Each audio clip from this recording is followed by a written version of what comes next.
What happens when there is nothing to hear? You would expect, well, nothing. But it's rarely that simple. Find the quietest room you can, close the door, and just listen. After a few moments, the absence of noise becomes a presence. You might hear a faint ringing, a low hum, or a feeling of pressure. This isn't just your imagination. It's your brain actively interpreting the void. It turns out silence isn't a passive state for our minds. It's an input, a piece of data that the brain has to process, and its interpretation is surprisingly complex. Researchers at Johns Hopkins University demonstrated this with a clever experiment using what they called silence illusions. They took classic auditory illusions that only work with sound and replaced the sound with moments of silence.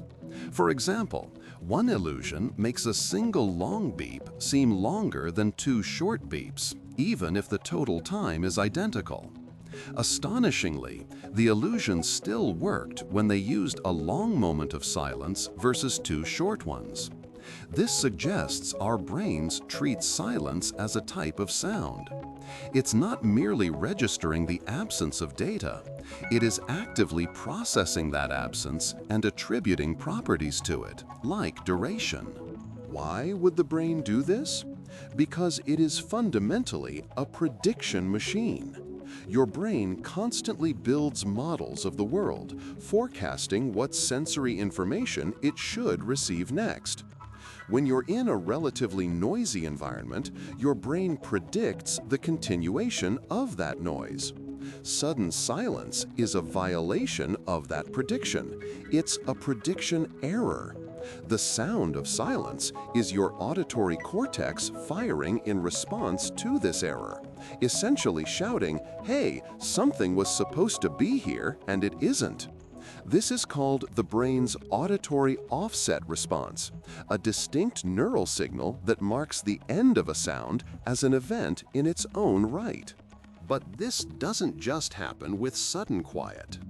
In prolonged silence, your brain's sensitivity, or gain, increases. It's like turning up the volume on a microphone to find a signal. With no external signal to find, what does it amplify? Itself. You begin to hear the system's own operational noise. This is more than just tinnitus. It's the sound of your nervous system, the random spontaneous firing of neurons in your auditory pathway. This baseline neural activity is always present, but it's normally masked by the sounds of the world. In silence, this internal static becomes the main broadcast. This sensory amplification isn't unique to hearing. A similar phenomenon occurs with vision, called the Ganzfeld effect. If you stare into a uniform, featureless field of color, like putting halved ping-pong balls over your eyes under a red light, your visual system is deprived of changing information. With no edges, shadows, or movement to process, the visual cortex becomes starved for input and begins to generate its own. People report seeing geometric patterns, strange objects, and vivid hallucinations. Silence is, in essence, an auditory Ganzfeld. It's a uniform, featureless soundscape that pushes our brain to generate its own experience. Even in the most technologically advanced, silent places on Earth, true silence is impossible to experience. Inside an anechoic chamber, a room so sound-absorbent that it measures in negative decibels, the outside world vanishes. But a new world of sound emerges. Visitors report hearing a high-pitched whine, which is the sound of their own nervous system operating. And beneath that, a low, rhythmic thumping. That is the sound of their own heart, pumping blood through their body. The sound of silence is ultimately the sound of being alive. You can't escape it because it's coming from inside you. Monotony has grown fast.